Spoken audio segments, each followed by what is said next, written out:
Oh, okay. Ayan na guys, babakunahan na si Kakarot. Mayroon silang libre dito ano yan. Kailangan mo talagang bumili ng isang ganito para may libre. Libre naman yung bakuna niya. Deworming, mayroon din sila guys. Ayan. Picture mo na lang.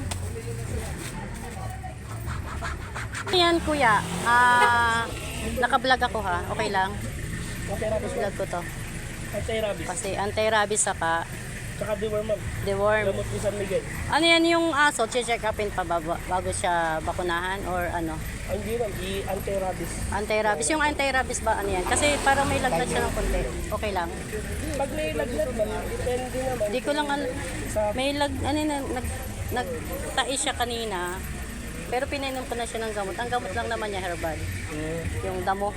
Inakanaw. easy bit ang mag-aano ng mga nasa loob. Siya yung nagsasabi ko. Ay, picture ka. Picture ka. Picture mo muna sila. Kumuha na kaya. Ayan. Ako naman pala pipicturean din. Bumili na rin ako ng isang ganto guys. Ayan. Isang ganto. Yan. Bumili na ako ng guys. At ayan, tuturukan na nga ng anti-rabies si Kakarot. Dito yung doktor niya. Excited si Joyce na turukan si Kakarot.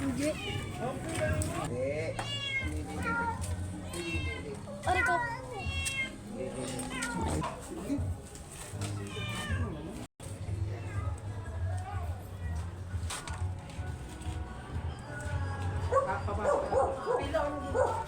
There.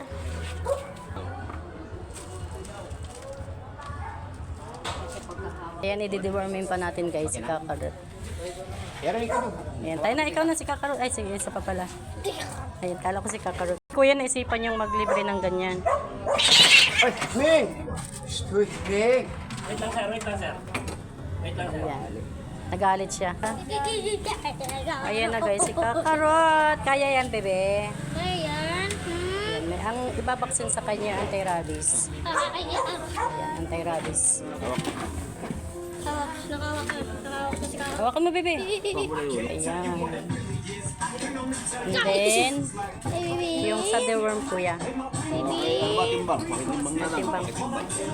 Kakarot. Timbangin daw na yan. Kilo niya. 5 kilos.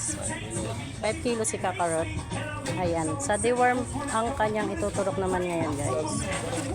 Hindi pa Sagot tayo niyan. sa bahay na Pa. Tuta lang ito, di ba? Ayan. 5 kilos siya.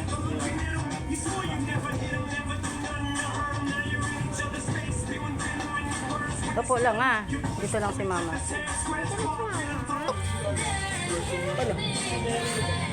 Kasi ito, ma'am, sa homework na lang to, sa bahay na lang to. Ihalo sa pagkain. O kaya kung kaya Ay, lang pasok kuya. sa bibig. Anong oras? Kahit na may pagka kakaturok mo kasi.